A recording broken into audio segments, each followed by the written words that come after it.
hobbies for my gaming stuff is looking at Central and South American mythology and pulling fun stuff from it. And I've been to Chichen Itza and I've done all that fun stuff. And I was reading Changes, actually a couple days before it came. Don't worry, I bought it in hardcover. And I ran across the Ick, and I went, I've never heard of this, and I punched it into Google, and nothing came up. Absolutely 0 hits. So where did the Ick come from? Well, I needed a monster that fit that outline, and I went and I looked up enough old Mayan words to find the word for dark and the word for eater. And it was Ikik, was dark, and Uox was eater. So I just put it together from that, Ikik Uox. And the heartbeat getting louder thing, I'm sure I've read that in a game book somewhere. It might have been Chill, a monster that was that way. And I really loved it, the idea of the thing's heartbeat being so loud when you could hear it getting close. So I kind of put it together on the fly, that one. It's like, I need a big monster that does this, and it's like that. Okay. All right, well, what monster that does this now? Quick, go out and find a good excuse for what to name it. And then figure out how to pronounce it. And then forget how to pronounce it because Dresden's just going to call it the Ick. Pretty much how it went. I was wondering if you'd be willing to tell us your writing teacher's name. So I can go read her books, maybe. Her name's Debbie Chester. She does have books on the shelf now. As far as I know, she's still a professor at University of Oklahoma School of Professional Writing, which kicked me out. Yeah, I got kicked out of the School of Professional Writing. I didn't have what it took. Although that had nothing to do with Debbie and more to do with the dean of the college. He asked me to show up to an alumni banquet and to give my opinion of the school, and I thought he meant that. Things kind of went downhill after that. Is Mr. okay? Is Mr. okay? Yeah. Man, if I tell you that, how do I know you're going to buy the next book? He's in better shape than Harry.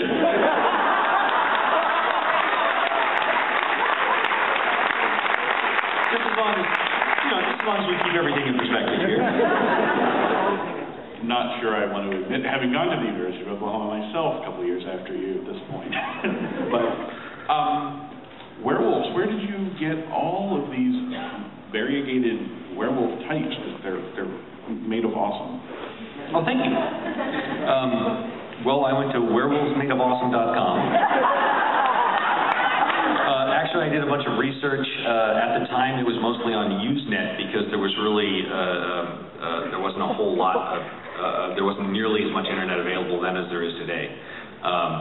And I went digging through all kinds of old folklore sites and people's old research papers. A lot of those were online.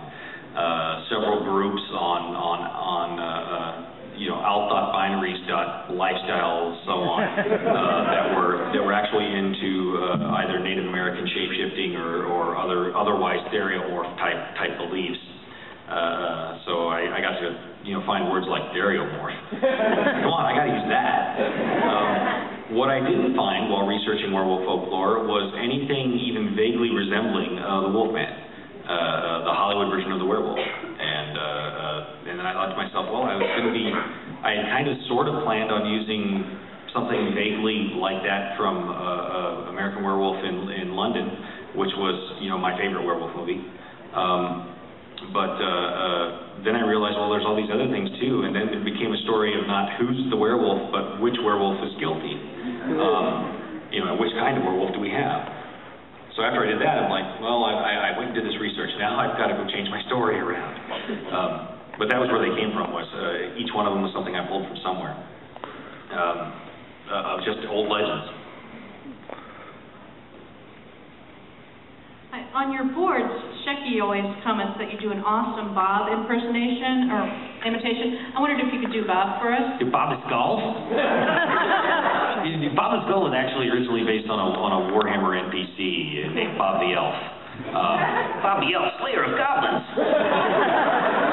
He was like the party tag-along who was, he was in the Servant Warhammer career, which had absolutely nothing going for it except the dodge blow ability. Servants in Bob the Skull came along after that. It's actually an impersonation of a guy named Phil Kilgore, who was my GMing Yoda. But yeah, Bob the Skull, slave of goblins. Bob the Skull, know her secrets and girls. And that's kind of where that came from. So, sort of a two-part question. One, how did you get started in martial arts? And two, do you foresee using that more in your books in the future? I got started in martial arts because I got beat up a lot when I was a kid. Believe it or not, I had the bad taste to be smart and mouthy. So, you know, there were many was the afternoon where I ran home from school. At some point, I decided I needed to know martial arts, and my father thought it was a terrible idea, so I didn't. Until a kid actually, I was out on my bike and a kid actually pulled a knife on me when I was 13. And I panicked and I started hitting him with my bike because it was the only thing I had. And so after that, that fight was over right away. After that, nobody really messed around with me because I was crazy. And then my dad, and I was like, I said, this fighting thing is just a horrible idea. And then my dad said, yeah, let's get you some martial arts training because you've got a better head for it now. And so that was where I started learning, and the first school that I really learned a lot at was taught by the same guys who I used that inspired Shiro. And so I had a Japanese teacher on weekdays, and the old Okinawan guy came in once in a while. You know, and would say something like, all right, you're not incompetent, and that was a high, you know, that was hot. But yeah, I had the Japanese, here's my cool martial arts story.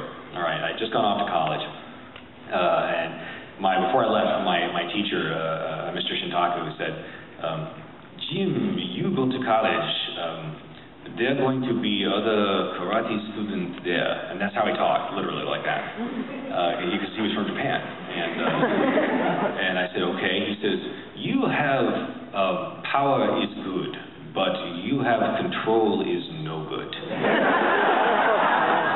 They are going to want you fight them. You no spar with them. He said, this is important. I said, okay. Yeah, I won't, and I didn't. But you know, I was 19, and you know, and had lots of testosterone, and they teased me. You know, I'd be working out on the bag or doing kata. They would be teasing me, and finally I said okay, and I got out on the mat with somebody, and you know, we did some sparring. I stayed, you know, real tight in and close, blocked a lot of stuff, didn't give him any openings, waited for my opportunity. Saw it, came forward with a good straight line punch, wham, hit him way harder than I meant to. Guy's throwing up. I got him when he was inhaling.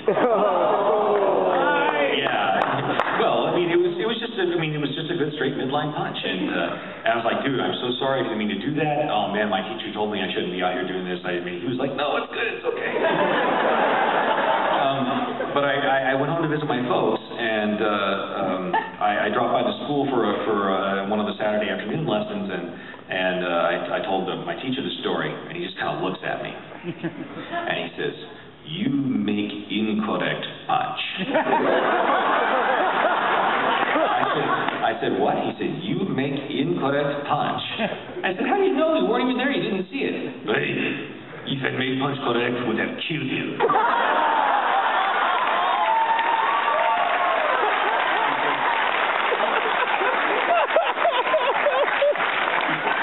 He says, "Now, you take off shoes, get on the floor. I show you how to make good punch." That's my cool martial arts story. The only one I got. It's a good one. Sorry, is it? Okay. Guys, thank you very much for coming this morning.